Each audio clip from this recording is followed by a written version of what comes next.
Hi hello అందరూ ఎలా ఉన్నారు? ముందుగా అందరికీ ధన్యవాదాలు. ఈరోజు మన కిచెన్లో సింపుల్ అండ్ టేస్టీగా ఉలువ పిండి చారు ఎవరికైనా తెలుసా? చాలామందికి తెలుసు. మెయిన్గా విలేజ్లో ఉండే వాళ్ళకి బాగా తెలుసు. అయితే ఉలువ పప్పు టేస్ట్ ఉలువ చారు అంటారు, ఉలువ పప్పు అని చాలామంది అంటారు.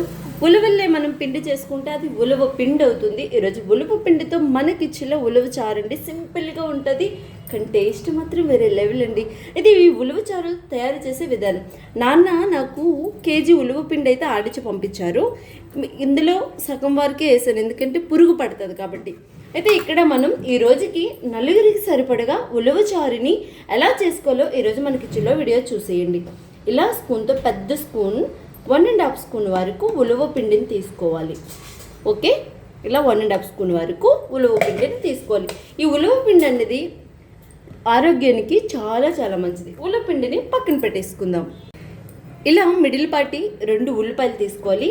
ఈ ఉల్లిపాయలు వచ్చేసి సన్నంగా పొడిగ్గా కట్ చేసుకోవాలి. ఇలా సన్నంగా పొడిగ్గా కట్ చేయాలి. ఇలా మన ఉల్లిపాయలని సన్నంగా పొడిగ్గా కట్ చేసేసాం కదా. స్టవ్ పైన బాండి పెట్టుకున్నాం, చూసేయండి. నేనే వీడియో తీసుకుంటున్నాను, ఫోన్ని ముందుకు జరుపుకుంటున్నా. ఓకే, స్టాండ్కి పెట్టి స్టవ్ పైన బాండి పెట్టేశాను. బాండి కాస్తంత వీటెక్కాలి.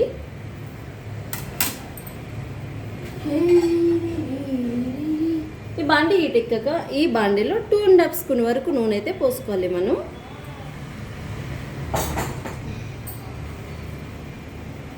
నూనె అయిపోయిందనమాట. రాత్రి అప్పుడాలు వేగించాను, ఆ నూనె ఉంటే కాస్తంత వేస్తున్నాను. ఓకే, ఈ నూనె అనేది కాస్తంత వీటెక్కాలి. నూనె అయితే కాస్తంత వీటెక్కిపోయింది. ఈ నూనెలో ఇలా చిన్న స్పూన్ అయితే మీ దగ్గర ఉంటే 2 స్పూన్స్ వరకు ఇలా ఆవాలు వేసుకోండి. ఆవాలు అయితే కాస్తంత చిటపట్లాడాలి. ఓకే, ఇంకో పక్కన 1.5 స్పూన్ వరకు జీలకర్రని వేసుకోండి. ఈ 2 కాస్తంత వేగాలి. ఇలా మన ఆవాలు జీలకర్ర చిటపట్లాడాక 4-5 ఎల్లుల్లిపాయ రెమ్మలు తొక్కతో పాటు కచ్చబిచ్చి దంచి ఇందులో వేసేయండి. వేసుకున్న తర్వాత ఉల్లిపాయలు కట్ చేసి పెట్టుకున్నాము కదా, అవి కూడా వేసేయండి. ఇలా మనం ఉల్లిపాయలు వేసిన తర్వాత ఒకసారి కలిపేసుకుందాం. ఈ ఉల్లిపాయతో పాటు కాస్తంత కరివేపాకును కూడా వేసుకుందాం. ఇది కాస్తంత బాయిల్ అయ్యాక పచ్చిమిర్చిని కూడా మనం కట్ చేసి వేసుకుందాం. ఇప్పుడు మనం 4 పచ్చిమిరపకాయలు తీసుకొని ఇలా ముక్కలు మాదిరిగా వేసుకోవాలి. ఇప్పుడు ఈ ఉల్లిపాయ అనేది నైట్ గోల్డెన్ కలర్ వచ్చేదాకా మంచిగా వేగాలి.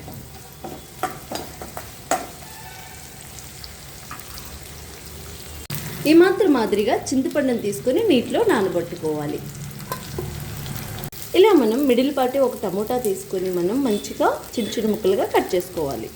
సారీ, మీకు తిరిగే చూపించాను కదా. ఇలా మిడిల్ పార్ట్ టమోటా తీసుకొని చిన్న ముక్కలుగా కట్ చేసుకోవాలి. ఇలా మనం తీసుకున్న టమోటాని ఈ ఉల్లిపాయలు అయితే మంచిగా వేగిపోయి నైట్ గోల్డెన్ కలర్లోకి ఈ ఉల్లిపాయల్లో వేసేసుకోవడమే. ఈ ఉల్లిపాయ ఈ టమోటా మంచిగా 2 కలిసి మగ్గిపోతాయి అన్నమాట. మెత్తగా గుజ్జులాగా వేసుకున్న టమోటా అయిపోవాలి. ఇక్కడ ఉల్లిపాయ టమోటా వేగుతుంది కదా, మనం ఒక గిన్నెలో కాస్తంత వాటర్ని తీసుకోవాలి. మనం తీసుకునే ఉలవ పిండిని వాటర్లో వేసి ఉండలు లేకుండా మనం శనగపిండి చట్నీకి ఎలా అయితే కలుపుకుంటామో యాజ్ ఇట్ ఈజ్గా అలాగే కలుపుకోవాలి. సేమ్ అలాగే. ఓకేనా?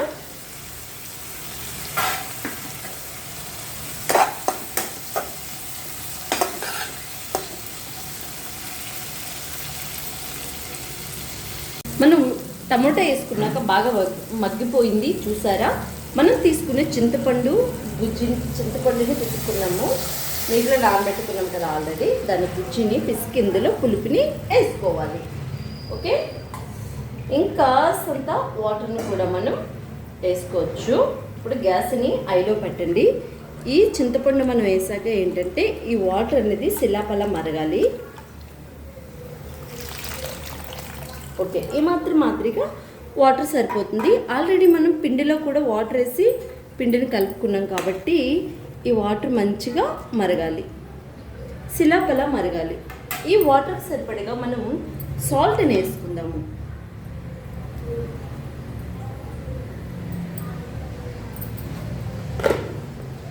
ఓకే, సాల్ట్ వేసినప్పుడు తగ్గించి వేసుకుంటే చాలకపోతే మళ్ళీ మనం వేసుకోవచ్చు. మనం పులుపు వేసుకున్న తర్వాత చూసారా ఎలా మరుగుతుందో. ఇప్పుడు ఇందులో రుచికి సరిపడగా పసుపుని వేసుకోవాలి. పసుపు మనందరికీ తెలుసు కదా, ఆరోగ్యానికి చాలా చాలా మంచిది. ఇప్పుడు ఇందులోనే పసుపుతో పాటు కారాన్ని కూడా వేసుకుందాం. మీరు ఎక్కువగా తింటే ఎక్కువగా వేసుకోండి, తక్కువగా తింటే తక్కువగా వేసుకోండి. కారం అయితే రుచికి సరిపడగా వేసుకుంటే సరిపోతుంది. ఈ వాటర్ అనేది ఇలా శిల్పాలు అయితే అయిపోవాలి.